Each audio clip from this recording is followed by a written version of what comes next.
To continue with the image, which is how the imagination communicates, I take for our study the simile and the metaphor, also called figures of speech.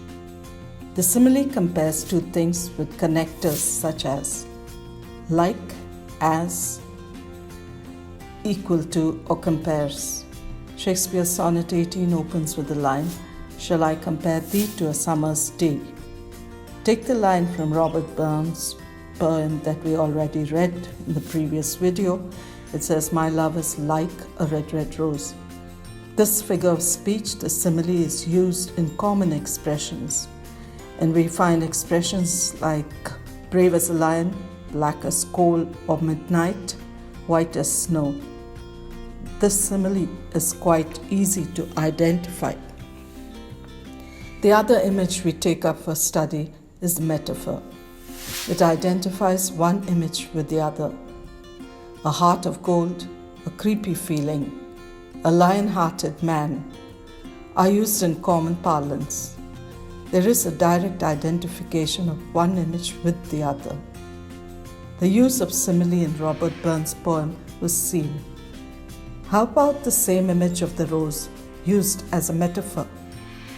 This is where Robert Frost's poem, The Rose Family, illustrates my point about the metaphor. The opening lines of the poem, The Rose Family by Robert Frost, gives us the flower. It says, I quote, "The rose is a rose."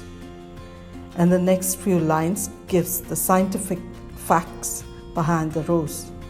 It says, "The apple's a rose, and the pear is, and so is the plum, I suppose." Close quote. The apple, pear, and plum are listed as belonging to the Rosaceae family.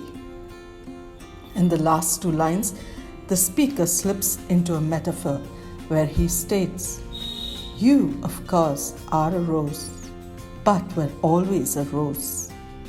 The direct identity of "you are a rose" puts two images together. It's not one quality, but the whole image informs or forms the experience.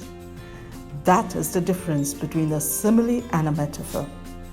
To put it simply, a simile compares and a metaphor shares an identity. I close with an ad slogan for Seat tires. It reads, "Born tough," and it goes with the image of a rhino, a metaphor for a tire that's apt for India's roads. Ciao, have a whale of a time figuring out your figures of speech.